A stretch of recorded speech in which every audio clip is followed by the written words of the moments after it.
season. What do you think, Nick? Will this be his final season in a Patriots uniform? Full disclosure here, I hadn't even been thinking about this, even though we knew Brady's contract's expiring, even though I've been as loud as anyone that Brady is in a far different place of his career than he was in even 2 years ago. But then I see this column, and the column's written by Tom Curran. Tom Curran is as plugged into this team as anybody. Tom Curran wrote a book with Julian Edelman, Brady's best friend on the team. And Tom Curran says at the very beginning of this column, flatly, barring a seismic change, this is going to be Tom Brady's last year in Boston. Does not say in the NFL. Says it's going to be his last year with the Patriots. And so I read that, and I'm like, well, what else is he going to tell me in this piece? And the more you looked at quotes from Robert Kraft back in 2013 when Tom Brady got his last major contract extension, where Robert Kraft says, we just can't be the type of team that spends 18 to 20% of a salary cap on a quarterback.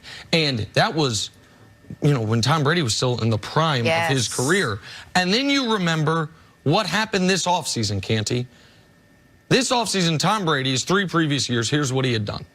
3 years ago, executed the single greatest comeback in the history of the Super Bowl to win his 5th championship. 2 years ago, wins league MVP, throws for 500 yards in the Super Bowl that they ultimately lose to Nick Foles and the Eagles.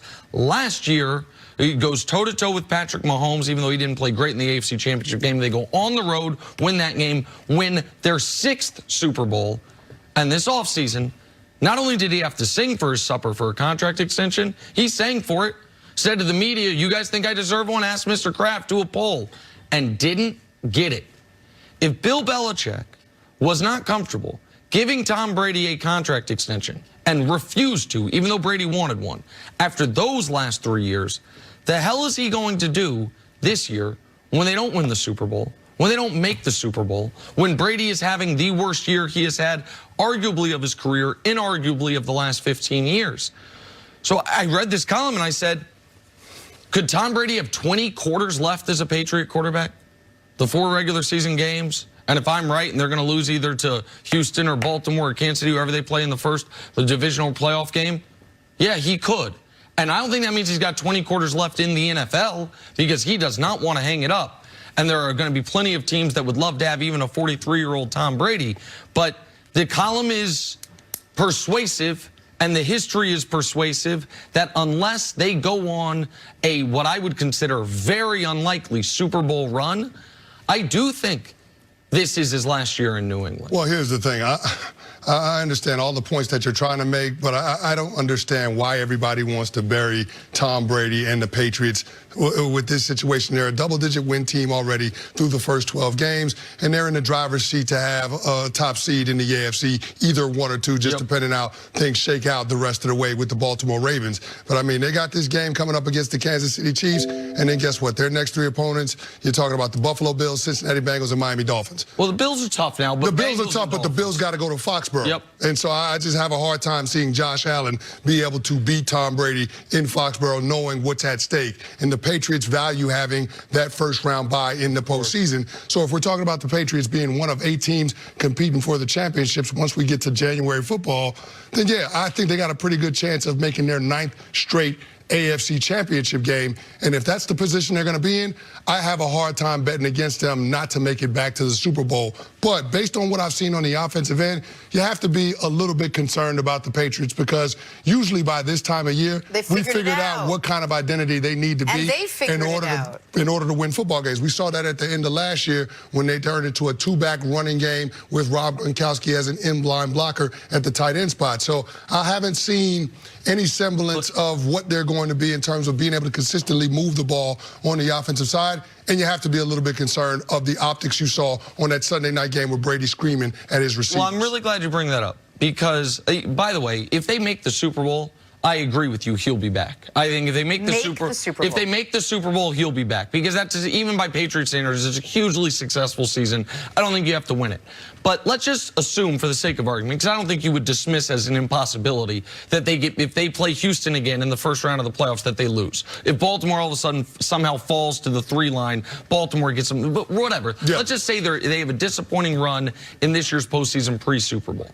It's not only that we know what Belichick feels about moving on a year early rather than a year late. It's that it seems to me pretty clear that Tom Brady disagrees with me that he is a big part of the problem in New England right now.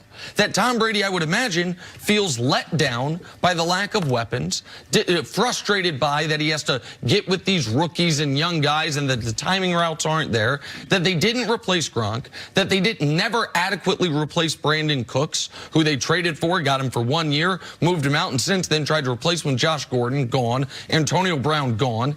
And you do have to wonder if Tom Brady, after feeling like, okay, you guys wouldn't give me the extension I wanted, you wouldn't put the weapons around me I wanted, I've had the most frustrating year personally in what, at least maybe ever, in the last 15 years, if we throw out the blown ACL year. The LA Chargers, where he owns a home, going to be in the market for a quarterback next year, man. Like, now, do they want to move on from a 37-year-old to get a 43-year-old? I don't know, but if they're trying to get market share, Tom Brady sure can help. To me, it wouldn't, if they have a disappointing end in the playoffs, it might be where both sides say, you know what, you think I'm washed. I think you haven't done enough for me. You didn't want to pay me. I'm the greatest player ever. You could have locked this up a year ago when I wanted the extension. You wouldn't give it to me. Maybe the Bulls moved on from Michael Jordan. Like the last time the Bulls were saying, listen, we're not bringing back Phil, we're not bringing back Scotty, and Michael said, all right, I'm done with this. He clearly still wanted to play basketball. He came back. Like, the 49ers moved on from Joe Montana. And I know they had Steve Young, obviously, and the Patriots don't, but sometimes for the greatest ever, it's messy at the end. No, you're absolutely right, but I have to look at the other side of that, which is, what is Bill Belichick's alternative at the quarterback position? What, you gonna roll with Jarrett Stidham?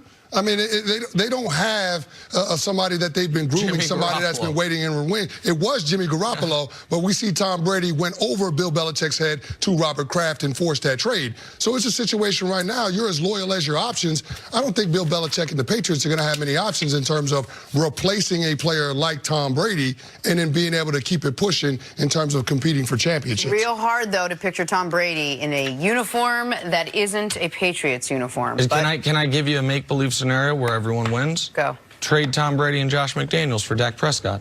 Dallas gets its coach, gets its quarterback. They get the biggest star in the league. Patriots get Dak. I'm sure they'd love to pay him $40 million. Works out great.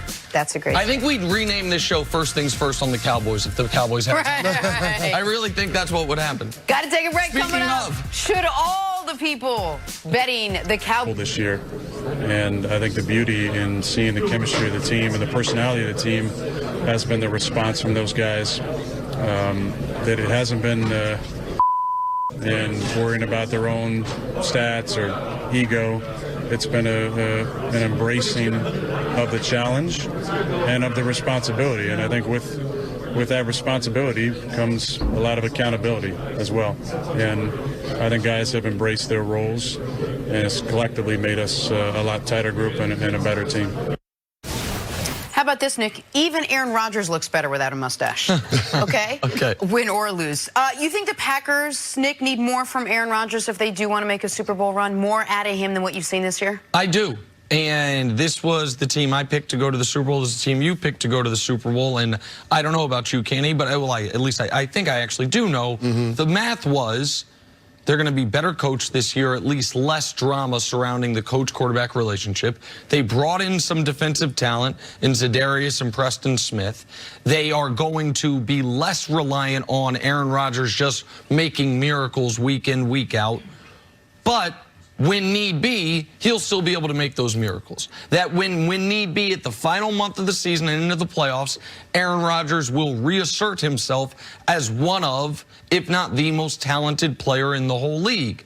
And right now, the offense is underachieving.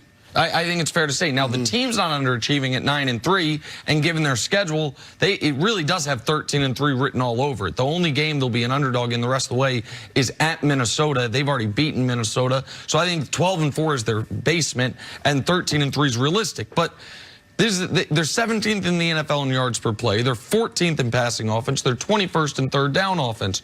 All of those will have to get better if they are going to go through the gauntlet of the NFC. And the way those get better is Aaron Rodgers gets back to playing an MVP level of football. He's been brilliant in the red zone, and the team's been great in the red zone, second in the league.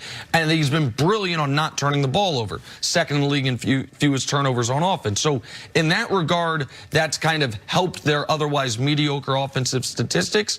But in the playoffs, beating New Orleans or Seattle or San Francisco or whomever, you are going to need the Smith brothers to show up, the running game to show up, and Aaron Rodgers to be superb. So, yeah, I do think if they're going to reach their ultimate goal, the Super Bowl, he does have to be better. And if they're going to get a bye, he's going to have to be great the final month of the year. Yeah, he does have to be better, but the offensive line and the running game is going to have to help Aaron Rodgers out if that's going to be the case. One of the reasons why we like the Green Bay Packers to represent the NFC in the Super Bowl was because we saw Matt LaFleur down in Tennessee when he was the OC. They were a run-centric offense. So if you gave some balance to Aaron Rodgers, you wouldn't force that offensive line to have to drop back and protect, 40, 50 times a game. And I think that's got to be the formula for what they do on the offensive side of things.